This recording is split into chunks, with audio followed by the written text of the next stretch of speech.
They killed. Give me Isaiah 14 and 21. They did the same thing to my people. So you said that they put millions of my access. Yes, you said so. Should a murderer go to jail for murdering? Absolutely. Should a thief go to jail when he steals? Absolutely. Should a robber pay back the money he robbed? Absolutely. So why shouldn't the white man pay for what he did? That's right. That's right. One day you'll see just how it feels. Payback is a dog. It's a dog. Payback is a dog.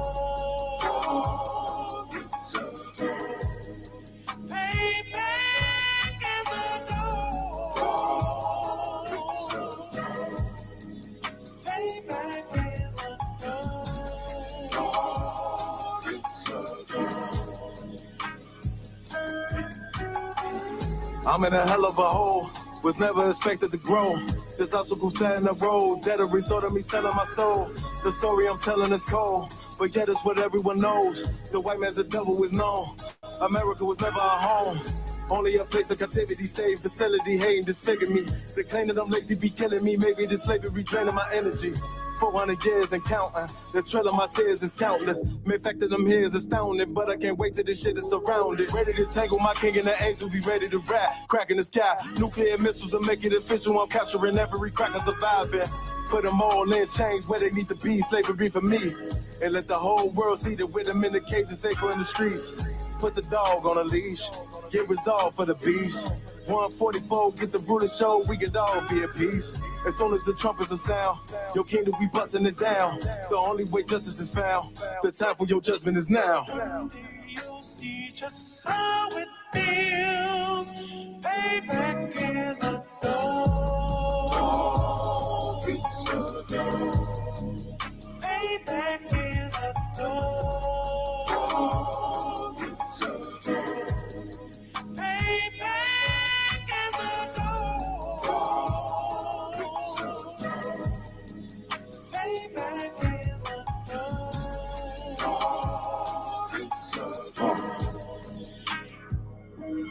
Look, ain't no remorse in my blood slim. It won't be no compromise. Now it's time to feed the worms. Watch his body turn to flies. I clutch iron while you trust the lies. The next Glock I buy gon' be Gen 5. I get it customized. And sending shots off like farewell. Praying payback come back around like a carousel. Still remember your Honda's words ringing in my head like bells. Said you in his body, you fit the Lord, fuck the cartel. Triangle choke, apply pressure to the game like I did Vondale. Payback's a bitch in a dress, she a bombshell. Revenge is served cold, I just hope they making oxtail. Glock fresh out the box, I swear it got that new car smell. Made myself a target in a world of mad shooters. Devils design fire for our babies to pass through it. And the day of our king's reign, I'll be overzealous. They bought my jealous, I bought brand new parabellums. One day you'll see just how it feels. Payback is a dog. It's a dog. Payback is a dog. It's a dog.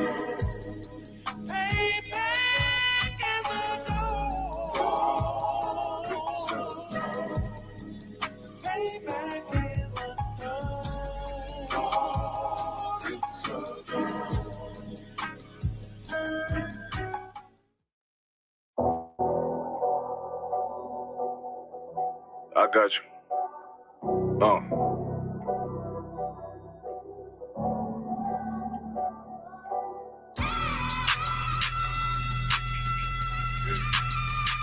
Let it rap real quick.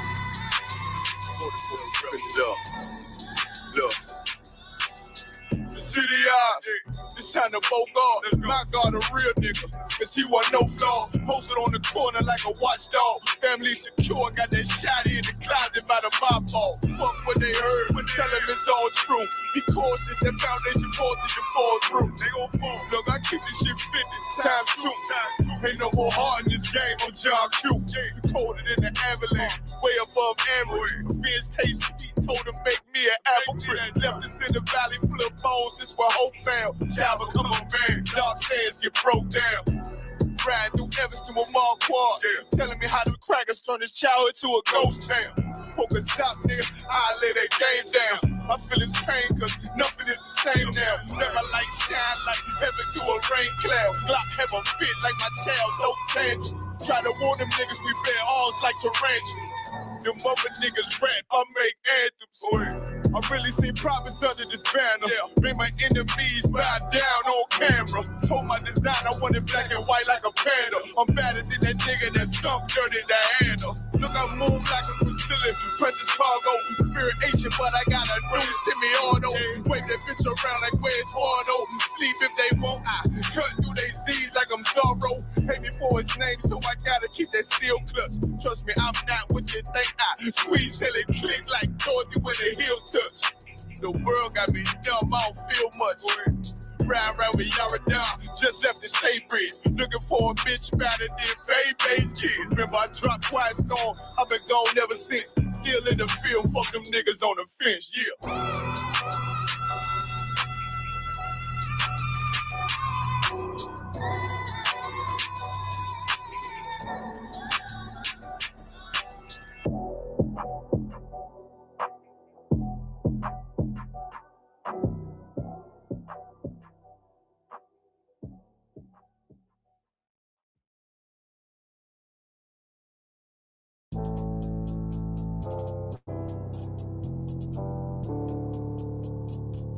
According to God, the white man is the devil.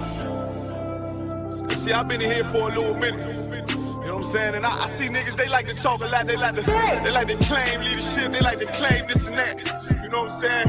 They like to be above what they really is and have authority. But they don't really need that authority. They don't really know what to do with that leadership. You understand?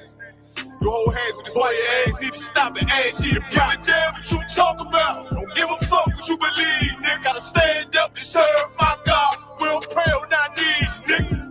Yeah. See, everybody ain't with all that peace talk. Everybody ain't with all that bygone be. Boy, ass need to stop and ask you to prop. Is my nigga serious? When they hit us with dope and kill us with crack, where the fuck with your leaders? I'm curious.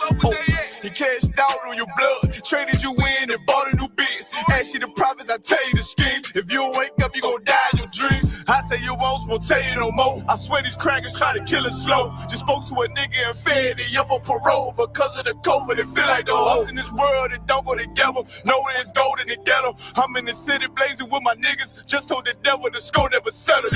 See the props. I'm tired of these niggas keep talking about, you know, you respect my religion, I respect your religion. Boy, your ass need to stop and ask you the props. You know, like we all come together. You know, they say God so loved the world. God so loved the world, and know your ass need to stop and ask you the props. Give a damn what you talk about. Don't give a fuck what you believe, nigga. Gotta stand up to serve my God. We don't pray on our knees, nigga. Yeah. Hey, gentlemen, y'all, we don't pray on our knees, nigga. Gotta stand up. You know what I'm saying? Boy, your ass need to stop and ask shit. Wrong with step, I'm silent for show. To the fake niggas, stay silent, I got it, let's go. Let's go. I ain't taking no losses, ain't no talking when we got the flow. Ain't no peace, just play with your own. I'ma be loyal to the right arm. Tell him we can't keep me slate. And I can never let bygone be bygone. Got your baby mother on high, got your baby pass through the fire. Ask you the prophets, that baby soul belong to the Lord. How dare you abort it? Devil will fail you, bitch, I can afford it. I prepare slaughter, you bring me my water. Plus your leaders weak, let them lies slip through their teeth. Their ass need to stop and ask you the prophets. That's just the reality, Christians. I'm sorry to hurt your feelings. I know your pastor lied to you every Sunday for 30 years, but that's what the church is for, lying. That's why they exist, to lie the money out of your pockets. Boy, your ass need to stop and ask you to give a damn what you talk about. Don't give a fuck what you believe, nigga. Gotta stand up to serve my God. We don't pray on our knees, nigga. We don't pray on our knees, nigga. Gotta stand up to serve my God. We don't pray on our knees, nigga.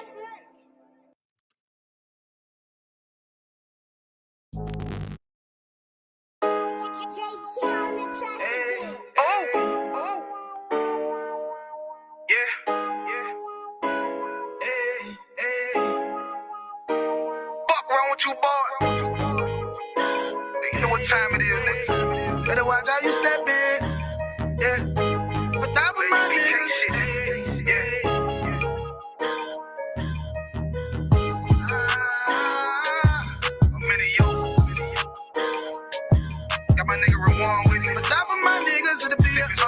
what I'm saying? Under commanding general, yeah.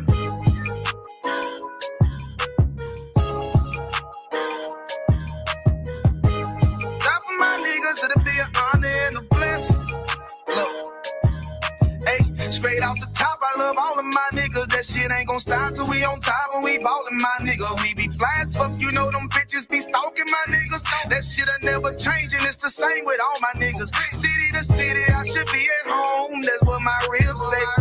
But bitch, I'm grown. I'm in these streets and closed caption. Niggas know we bout that action. If a nigga play with me, then my Hakim gon' let him have it. Hey, make you the shit, this truth the shit. Nigga play, I let that Ruger hit. Get on them tracks, they be like, who is this? I'm rude with it.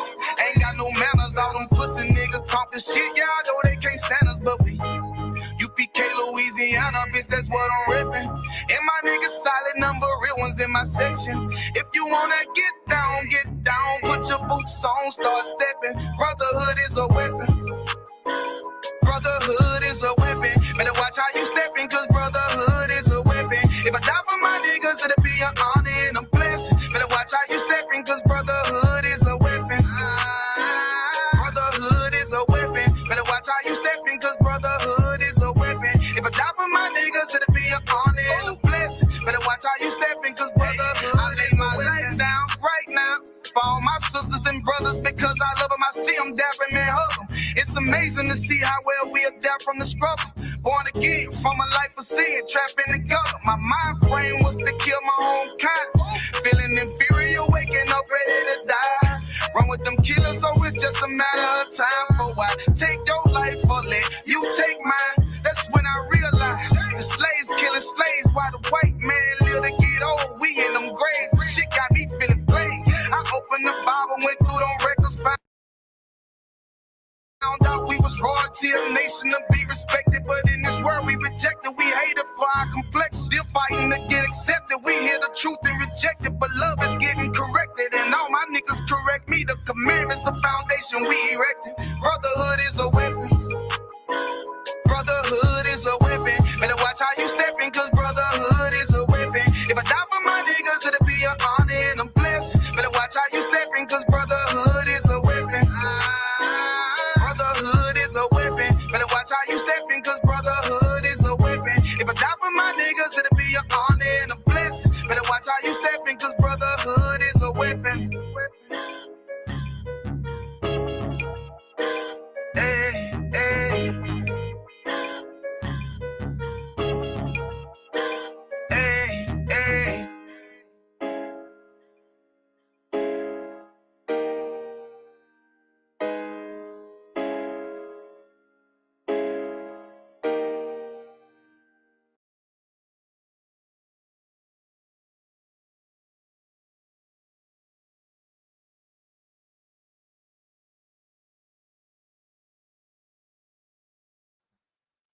All right, shalom, Lil Curtis. Shalom, shalom, shalom. Give me 1 second. Give me 1 second, make sure I can be heard on YouTube real quick.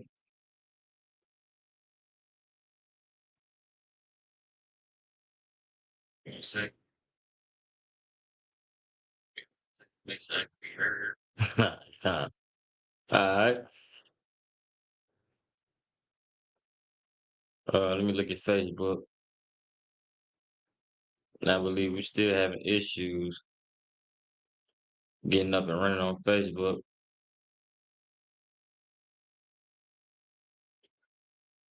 All right, kind of now. We live.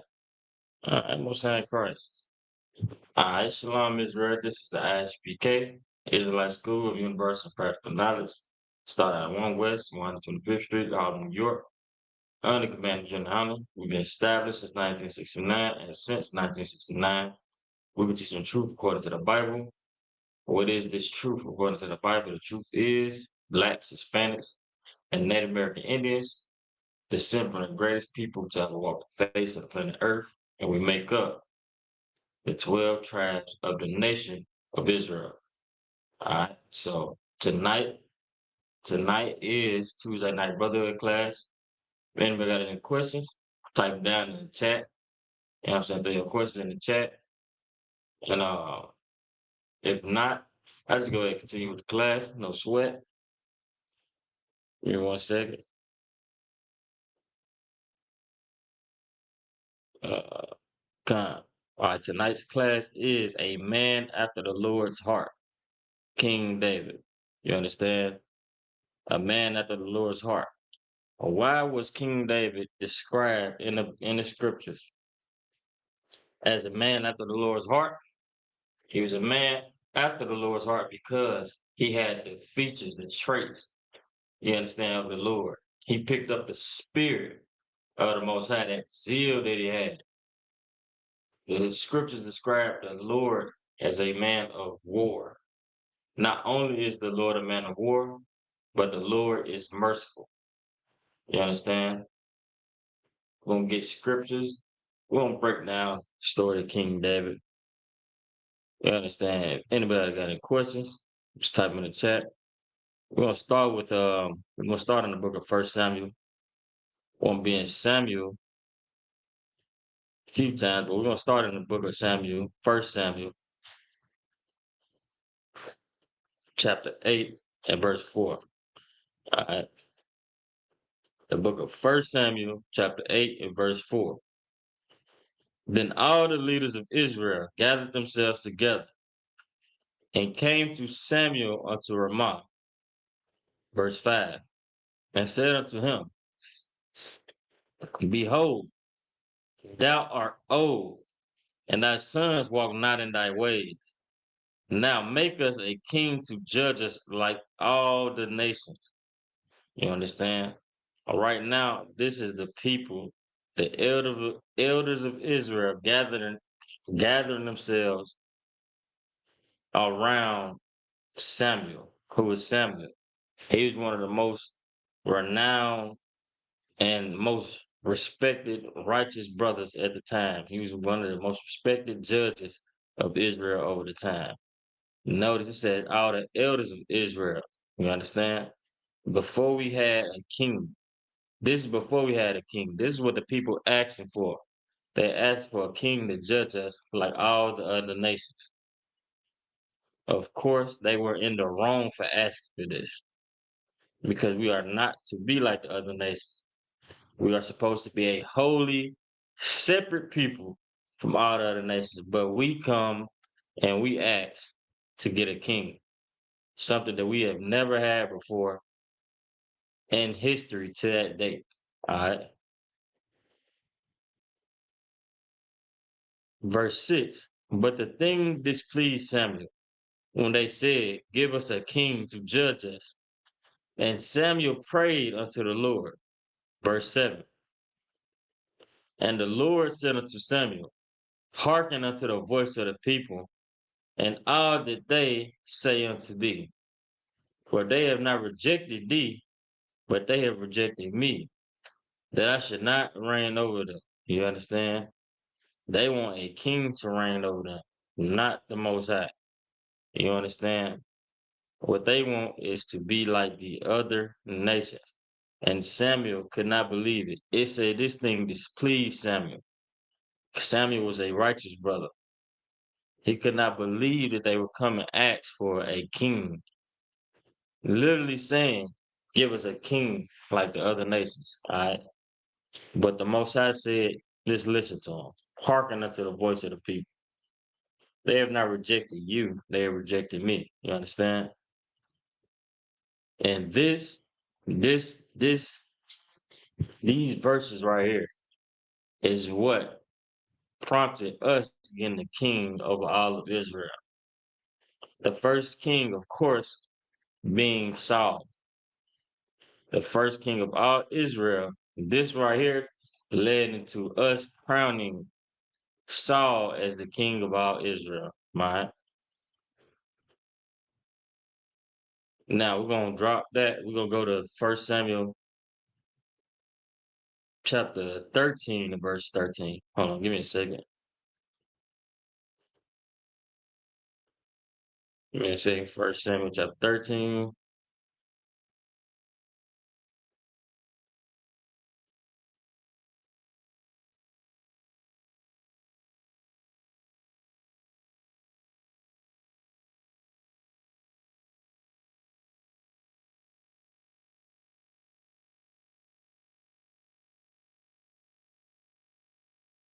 in verse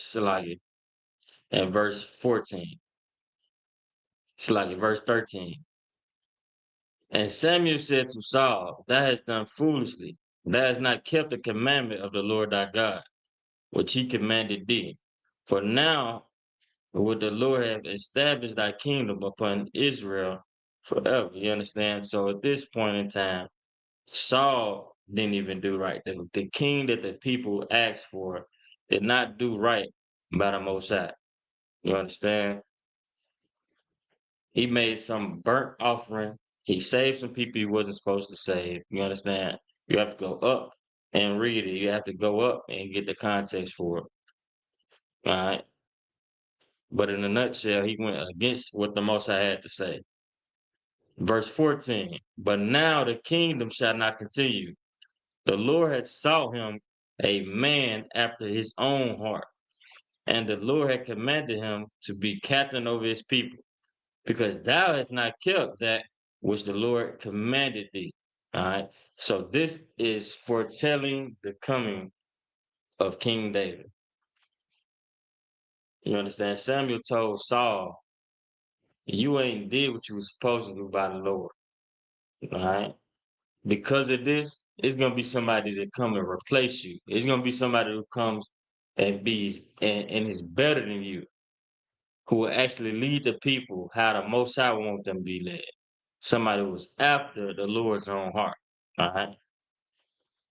I'm gonna drop that.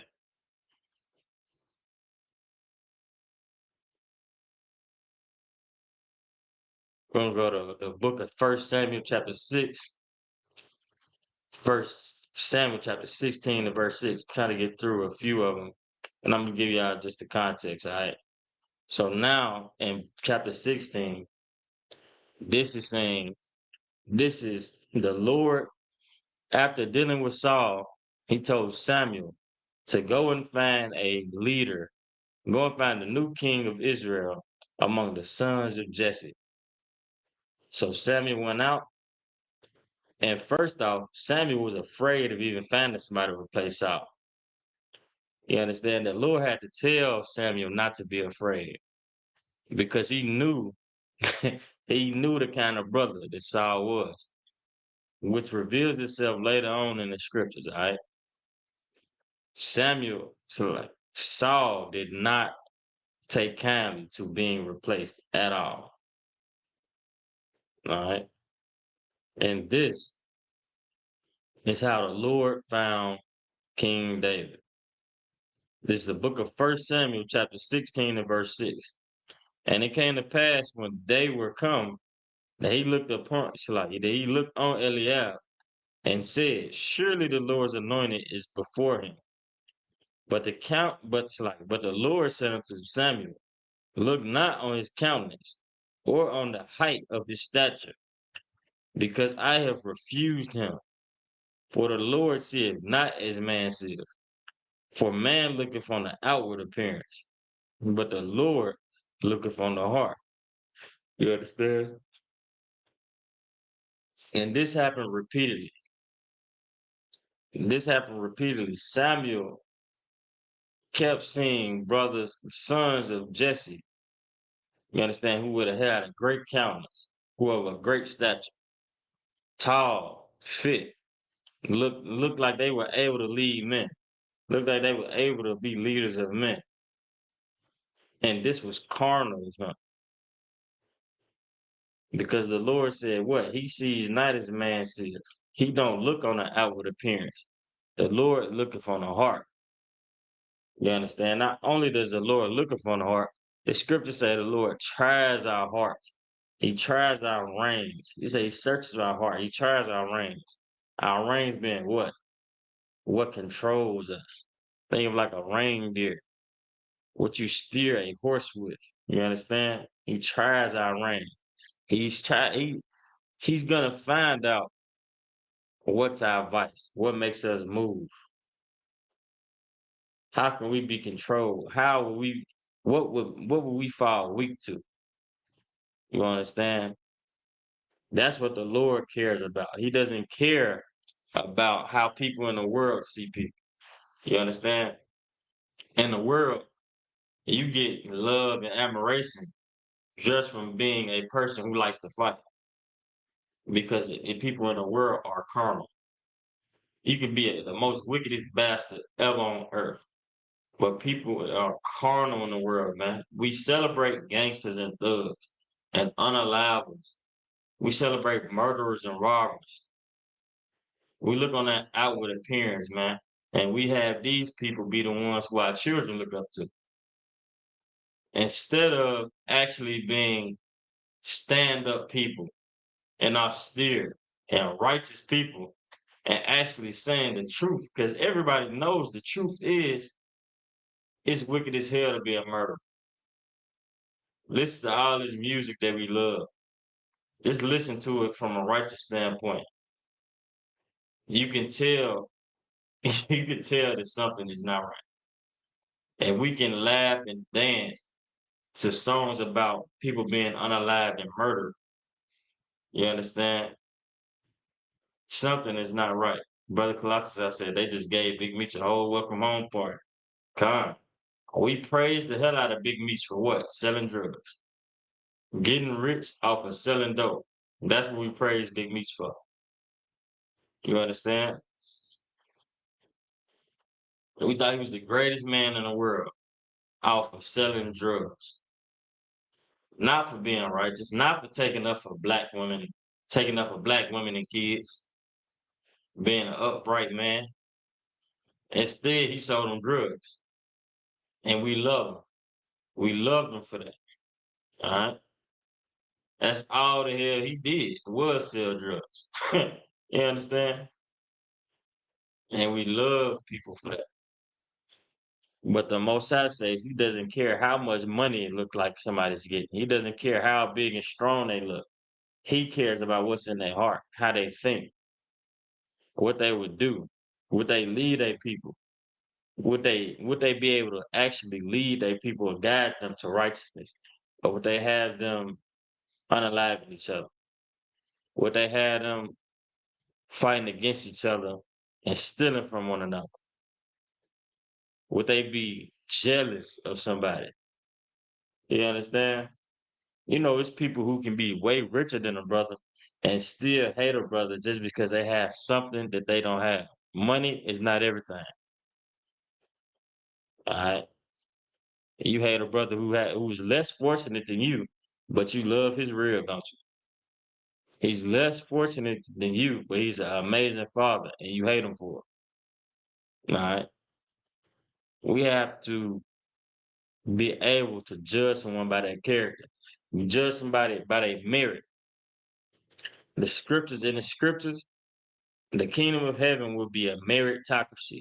If you don't know what a meritocracy is, it is a society built on, structured on things that you have done. So Christ will be the king, of course, because guess what he did? Died for his people.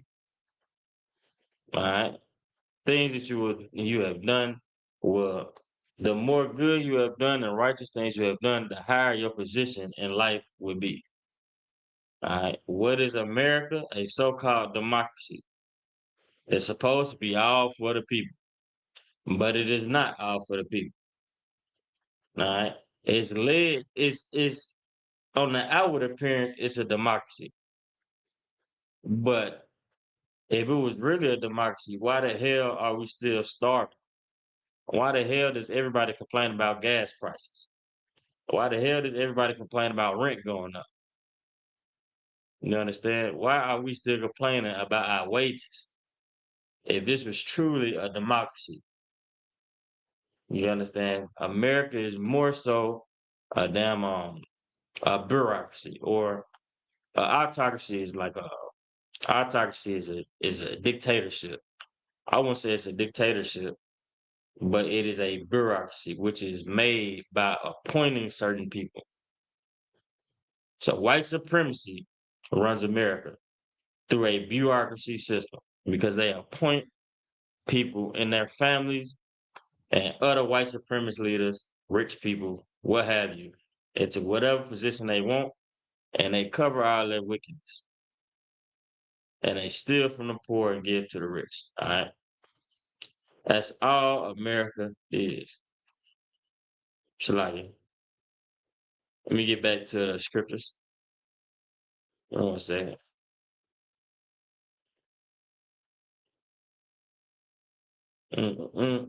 Shalagi. What was that?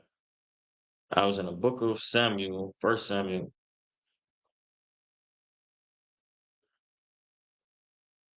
That's right, we're gonna drop that. We're gonna drop that.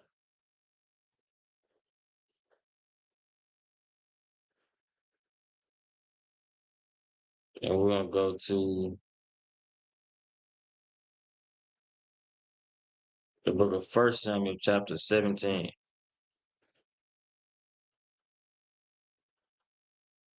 In verse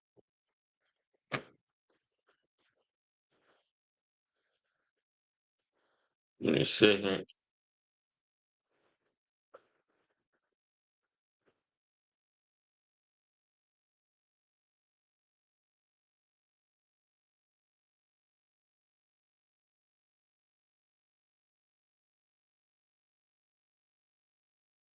We're gonna go to the book of 1 Samuel, chapter 17, and we're gonna start at verse 19. All right, and I'm gonna try to get down through this. This is the book of 1 Samuel, chapter 17, verse 19. Now Saul and they, all the men of Israel, were fighting, were in the valley of Elah, fighting with the Philistines. Verse 20. And David rose up early in the morning and left the sheep with a keeper, and took and went, as Jesse had commanded him. And he came to the trench, as the host was going forth to the fight, and shouted for the battle. For Israel and the Philistines had put the battle in array, army against army. All right. This is after give me a second. After King David was anointed by Samuel. This happens right after.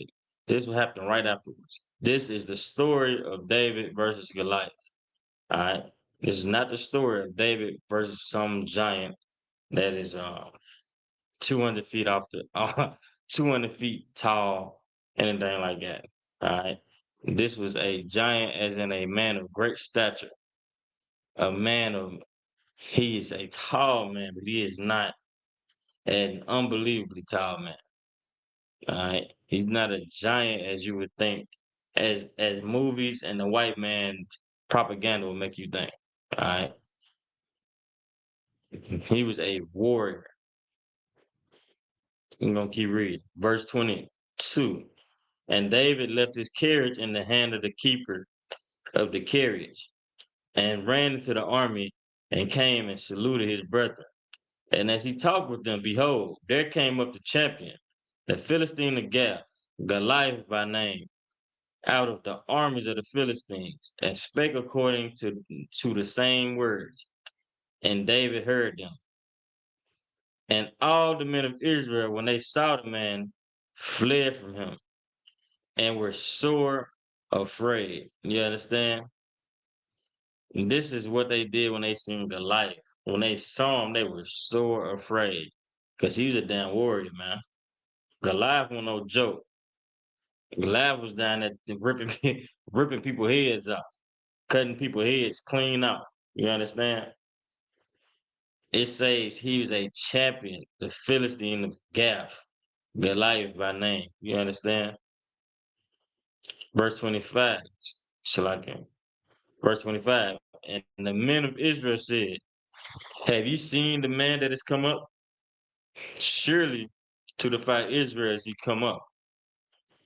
And it shall be that the man who killeth him, the king will enrich him with great riches, and will give him his daughter, and make his father's house free in Israel. Man, they said that whoever unalive him, the king will give him riches, his daughter, and make his father's house free in Israel. This is how bad they wanted to unalive Goliath.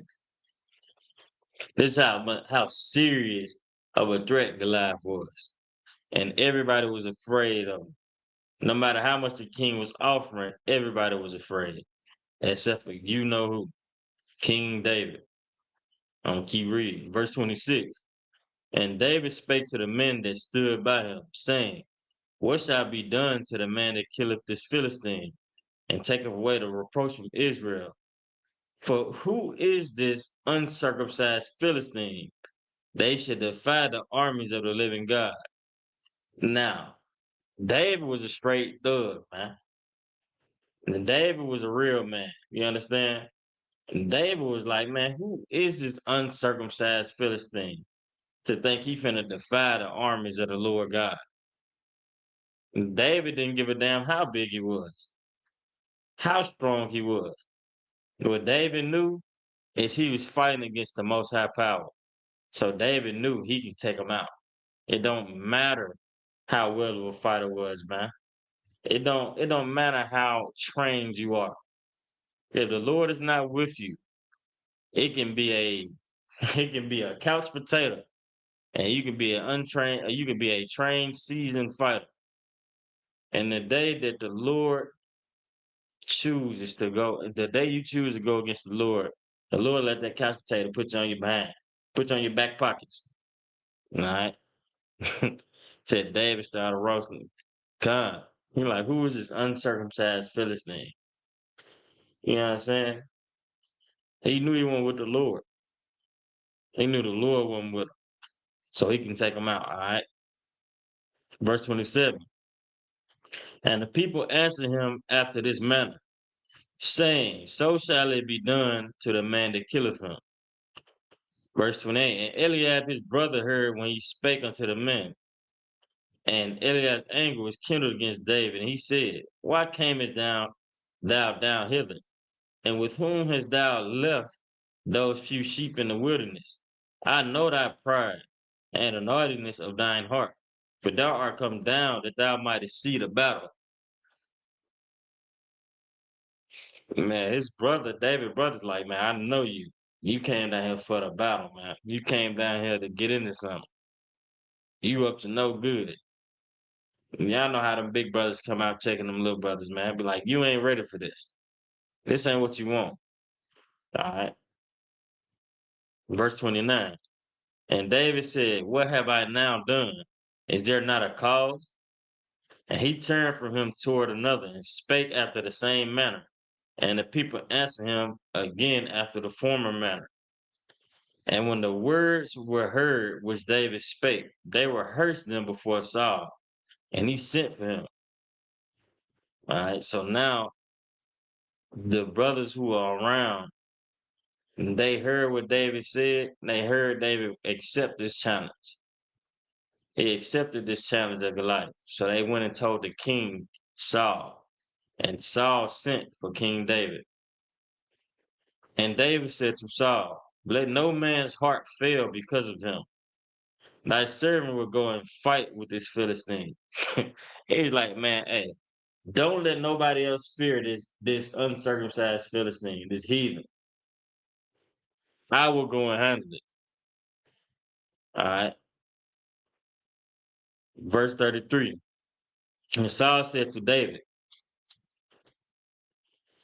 thou art not able to go against this Philistine to fight with him, for thou art but a youth, and he a man of war from his youth. You understand? This is why they were afraid, because he was a man of war from his youth. He had a savage reputation. He had a reputation as a cold-blooded warrior. All right. And King David was just a child. Nobody else accepted, nobody else stood up except for this child. And they thinking David is crazy. But they wouldn't dishonor King David. They wouldn't dishonor his request. King David was serious about it. All right. And they were willing to let him fight for his honor. All right. Verse 34. And David said unto Saul, thy servant kept his father's sheep, and there came a lion and a bear, and took a lamb out of the flock. Verse 35. And I went after him and smote him and delivered it out of his mouth. And when he arose against me, I caught him by his beard and smote him and slew him. You understand? Thy servant slew both the lion and the bear, and this uncircumcised Philistine shall be as one of them, seeing he had defied the armies of the living God. Man, this is the spirit of David, man. King David wasn't saying it's just a brag and boast.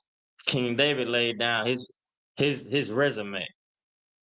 So your servant, this child, just unalived a bear and a lion for trying to take my sheep. And this Philistine, this bastard is trying to go against the Most High's army, trying to go against the Lord. He ain't no better. He ain't no more dangerous. Says, so shall this Philistine be that defies the armies of the Lord, man. That's how King David thought. King David didn't see size. He didn't see weight. He didn't see muscle. All he knew was if a man goes against the Most High, he cannot win. He knew that the Lord was with the children of Israel, and that's all he had to know. He didn't give a damn about Goliath. All right. Verse 37. David said, moreover, the Lord that delivered me out of the paw of the lion and out of the paw of the bear, he would deliver me out of the hand of this Philistine.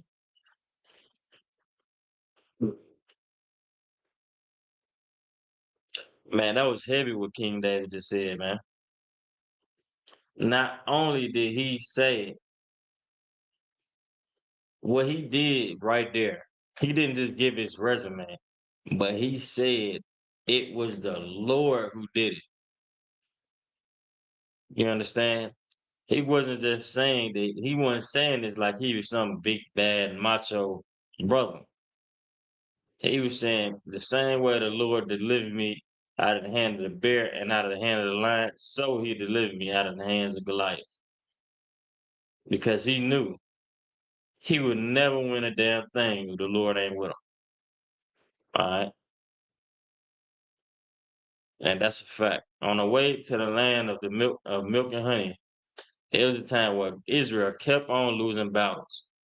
Just kept on losing and losing and losing. And why was that? Because the Lord went with them. Because somebody has stolen something or kept something when the Most High said, leave all of that alone, it's there. After we went to battle with them, that brother stole something and hid it in his tent. And because the Lord wasn't with them, they kept losing and losing and losing. You understand? That's how it works. That's what we have to realize, man. We are unbeatable if the Lord is with us. Everybody in history, all the major armies, you understand, your Romans, your I don't even call it your Nazis. You understand? All these different empires that fell. They fell. Before they fell, they rose through all might. They rose through physical attributes, military. They rose through technology, when they weapons. Only us, only the armies of Israel lose when the Lord ain't with us. You understand? We don't need guns, swords, none of that. As long as the Lord is with us, we win every battle. But our winning record, our whole career, I wouldn't say career, but our whole history of battles, if the Lord wasn't with us, we lose every time. All right. And that is the end all be all of Israel wars. Give me a second. Verse 38. And Saul armed David with his armor, and he put a helmet of brass. He put a helmet of brass upon his head. Also, he armed him with a coat of mail. And David girded his sword upon his armor, and he essayed to go, for he had not proved it. And David said unto Saul, I cannot go with these, for I have not proved them.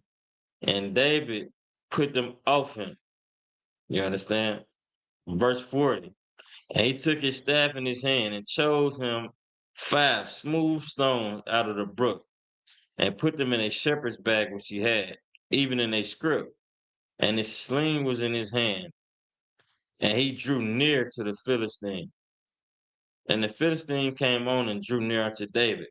And the man that bare the shield went before him. And the Philistine looked about and saw David and disdained him, for he was but a youth, and ruddy, and of a fair countenance. And the Philistine said unto David, Am I a dog that thou comest to me with staves? And the Philistine cursed David by his gods. And the Philistine said to David, Come to me, and I will give thy flesh unto the fowls of the air and to the beasts of the field. Then David said to the Philistine, Thou comest to me with a sword, and with a spear, and with a shield. But I come to thee in the name of the Lord of hosts, the God of the armies of Israel, whom thou hast defied. Man, David was, man, for him to be a child, David was a real nigga already. You understand? David didn't come just thinking that he can outpower him, outmaneuver him. He said, You come to me with a sword, shield, and a spear, and I come to you with the most high power. All right? Which you have defied. Give me a second.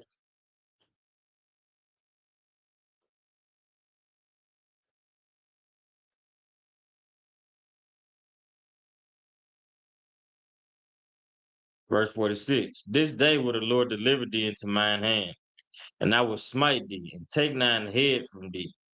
And I will give the carcasses of the host of the Philistines this day unto the fowls of the air, and to the wild beasts of the earth, that all the earth may know that there is a God in Israel. And all this assembly shall know that the Lord saveth not with sword and spear, for the battle is the Lord's, and he will give you into our hands. Verse 48. And it came to pass when the Philistine arose and came and drew nigh to meet David, that David hasted and ran toward the army to meet the Philistine. And David put his hand in his bag and took thence a stone and slang it, and smote the Philistine in his forehead, that the stone sunk into his forehead, and he fell upon his face to the earth. So David prevailed over the Philistine with a sling and with a stone, and smote the Philistine and slew him.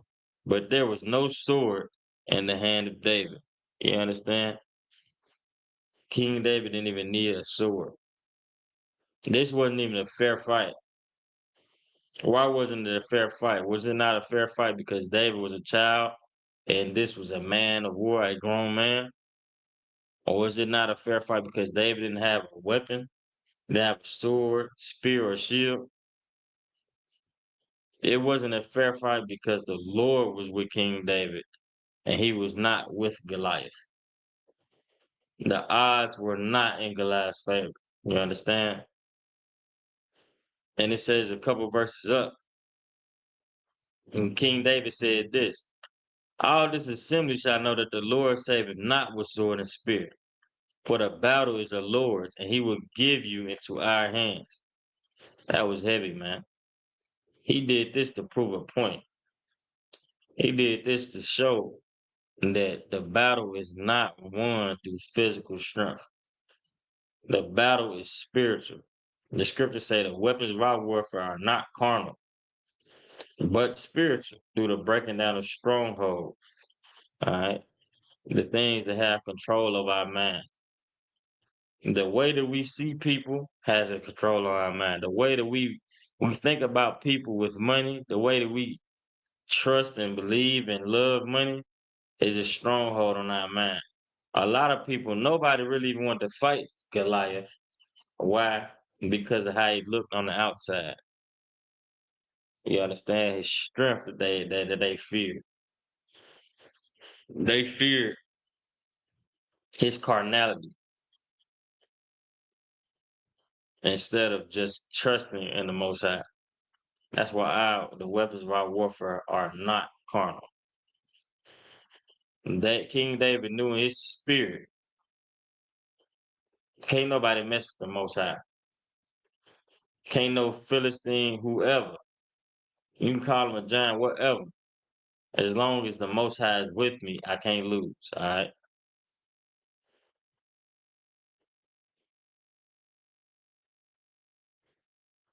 I'm gonna get. Let me see.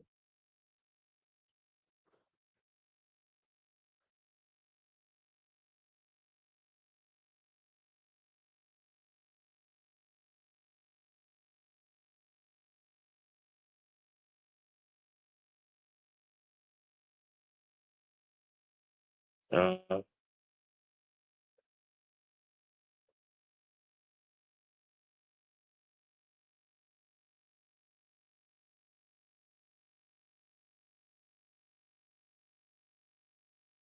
next second.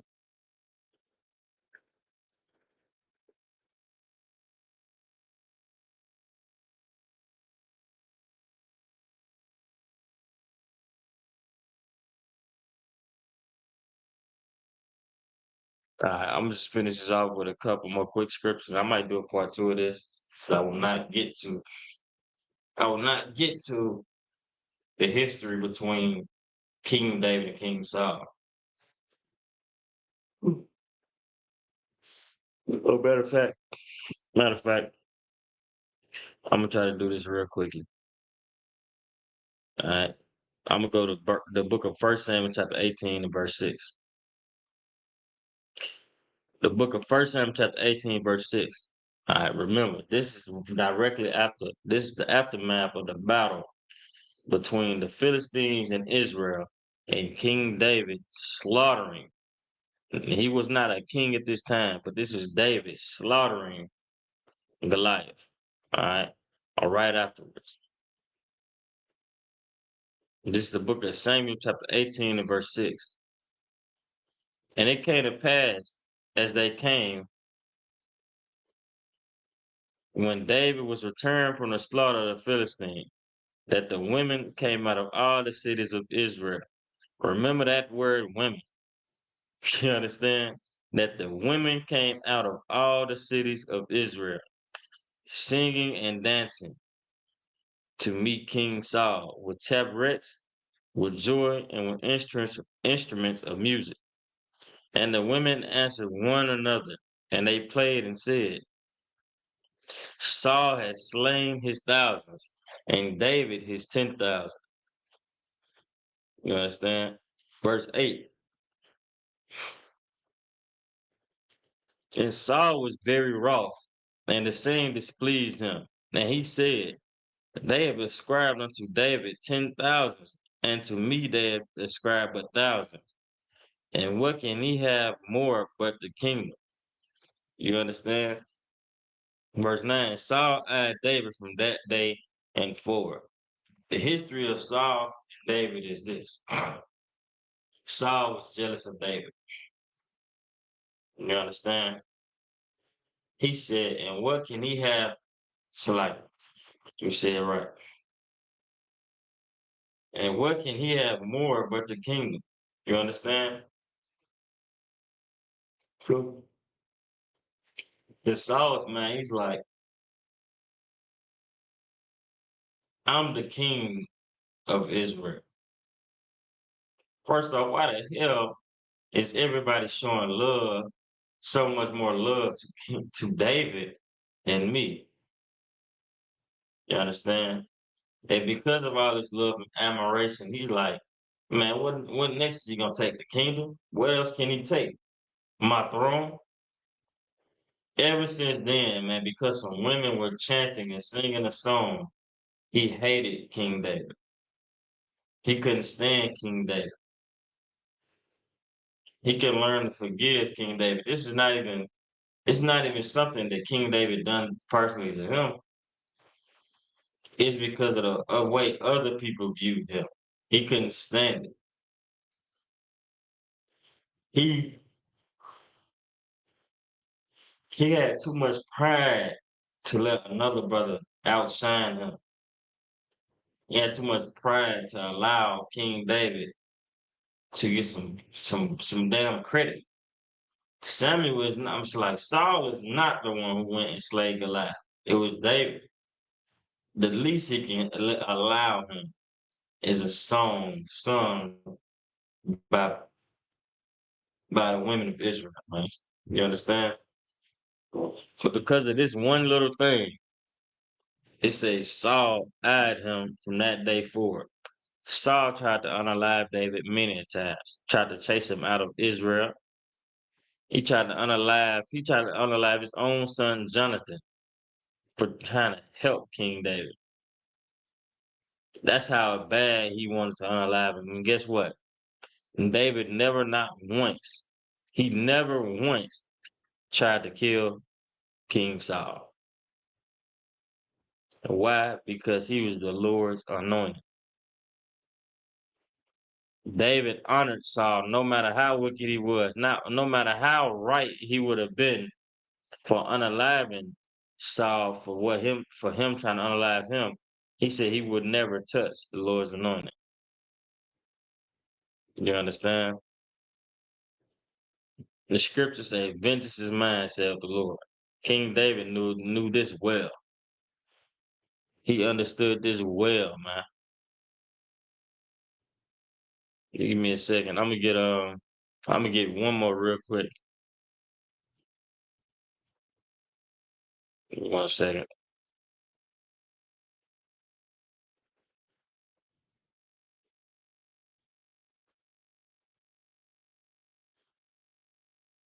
I'm gonna go to 1 Samuel chapter 24.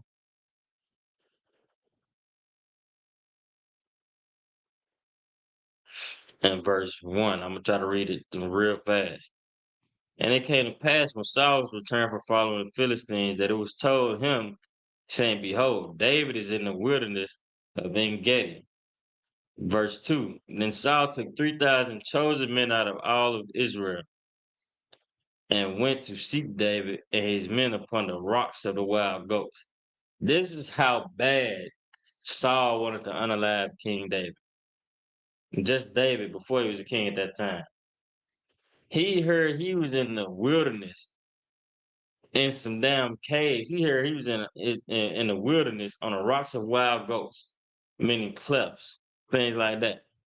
And he still grabbed his army and went and chased. He said he took 3,000 chosen men out of all Israel and went to seek David and his men upon the rocks of the goats. David is only barely living. He's running away from Saul. He done nothing wrong to Saul, and Saul could just not let him live. He would chase him to the ends of the damn earth. All because some women sung a damn song that gave David more praise than Saul. You understand? That's why the scriptures say you shouldn't hate a brother in your heart. Because once you hate a brother in your heart and you don't learn to forgive him, this is what's going to happen. The brother could have did nothing wrong with you, but you hating that brother in your heart, you're going to go through the extremes just to see that brother fail. All right? So like, I'm trying to read through it. I'm trying to get down through it real quick. Verse 3. And he came to the sheep coast by the way, where was a cave, and Saul went in to cover his feet. And David and his men remained in the sides of the cave. And the men of David said unto him, Behold, the day of which the Lord said unto thee, Behold, I will deliver thine enemy into thine hand, that thou mayest do to him as it shall seem good unto thee. Then David arose and cut off the skirt of Saul's robe privily, meaning the bottom of Saul's robe, you understand? It say it was a cave, and Saul went in to cover his feet. Saul and his men went into a cave to lay down, which just so happened to be the same cave that David and his men were hiding from. Saul in. You understand? And the brothers that was with David was like, you got him now. The Lord done delivered him into your hands. The Lord said to unalive your enemy. Here we go. And what did David do? Go and cut a piece of fabric off of his robe. All right. Let me keep reading. Verse 5. And it came to pass afterward that David's heart smote him because he had cut off Saul's skirt.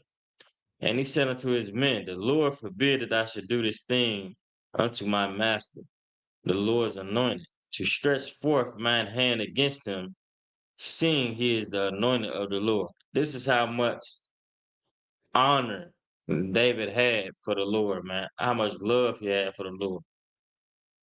Saul may be dead wrong, but it was the Lord that put him in that position. It was the Lord who made him king over all of Israel. Saul, it's like David cut a piece of fabric off of Saul's skirt, off of Saul's robe. And he said his heart smote him. He felt bad just for doing that, man. And just for cutting off a piece of, man, that's like ripping a piece of somebody's shirt off. That's like ripping a couple fringes off a brother's pants who tried to unalive you. It seems like nothing, right? But that's how much admiration David had for Saul and for the Most High. Verse 7. So David stayed his servants with these words and suffered them not to rise against Saul. But Saul rose up out of the cave and went on his way. David also arose afterward and went out of the cave and cried after Saul, saying, my lord the king. And when Saul looked behind him, David stooped with his face to the earth and bowed himself. And David said to Saul, wherefore hearest thou men's words, saying, behold, David seeketh thy hurt? Man, this is David. It says he bowed with his face toward the earth.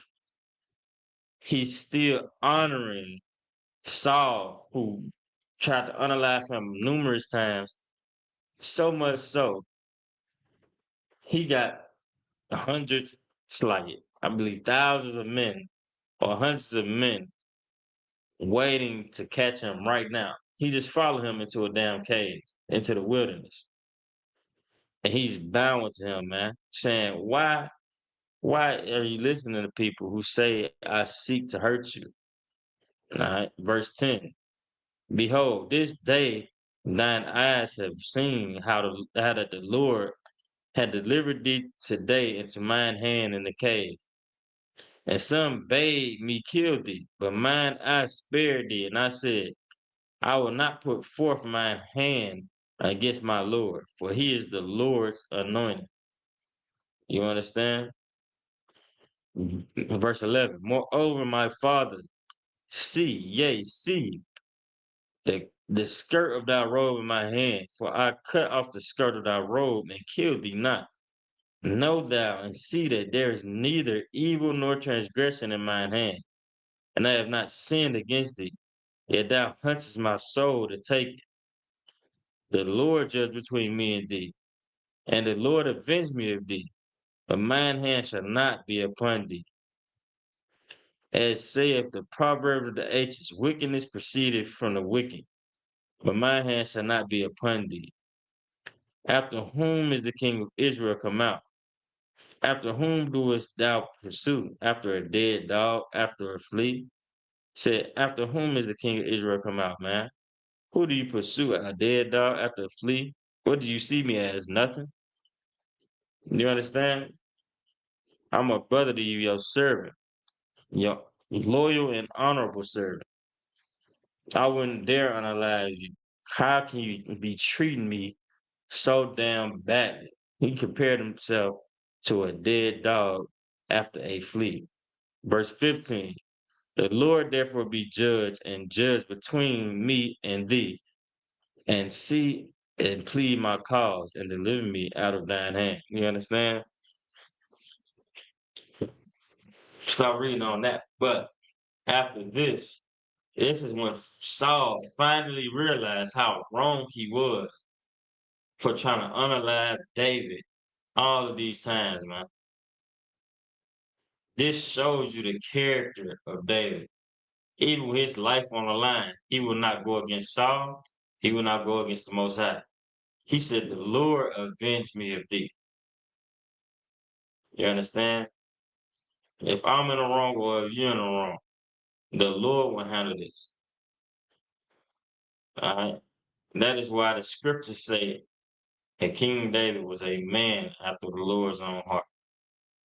All right? Because he's a man of war, but he was also merciful, especially to his brothers and sisters, especially to the Lord's anointed. All right? With that, if anybody have any questions, type in the chat.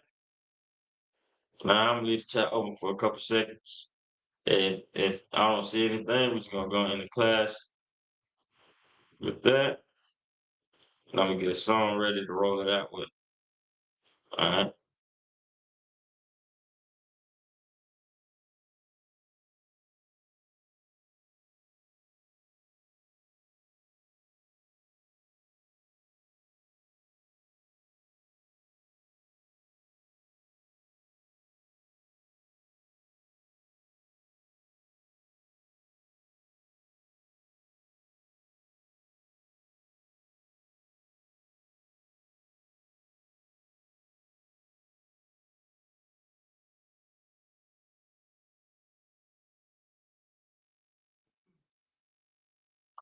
I do not see a question in the chat, so we're gonna go into class, y'all. And this was the ISPK, Israelite School University of Practical Knowledge, started on 1 West on 25th Street, Harlem, New York. Under Commander General Hunter, we are not affiliated with any other Hebrew Israelite group, Christianity, Islam, or any other wicked religion out there. This is Tuesdays in our brother class. I'm preaching out speaking Kanak, y'all, and with that, shalom.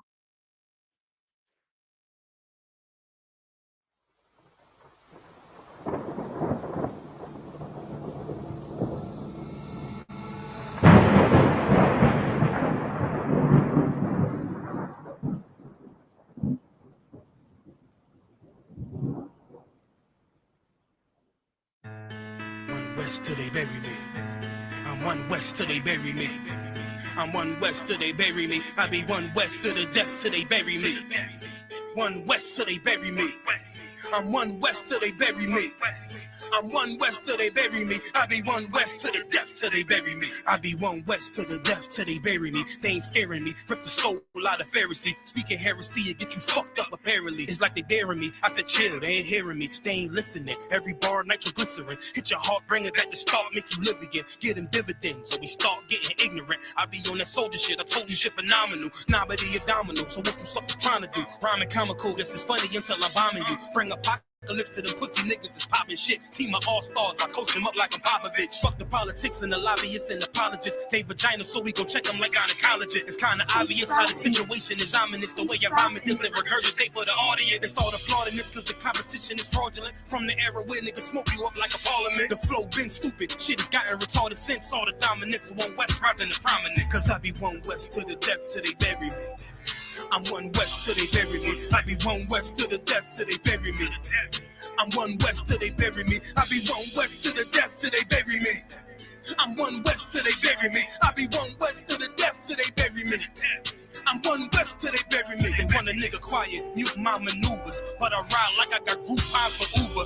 Rhymes hard like they been viewed by Medusa. 9 milli Luger, 17 in the Ruger. Only need a few to sit up in your medulla. Obligata for the regatta, niggas wildin', they win every dollar. They riding by black Impalas, let the semi holler. A showstopper, been the proper since the teeny bopper. But now I'm going on my Patron, a premium of vodka. I put extensions on the Glock, modify the chopper. It's war heavy, war ready, and that's working mama. No marijuana, say I got the loudest silence on it. When I'm up on it, ain't no rapper do it like I do it. A lot of spitties and writers, but when they eat on, none of them can get to the fire around with me. And I had them niggas spin like a tire, but down the deep. And I'm still dope as a piper. Every bar burn hard like a spoon with a lighter.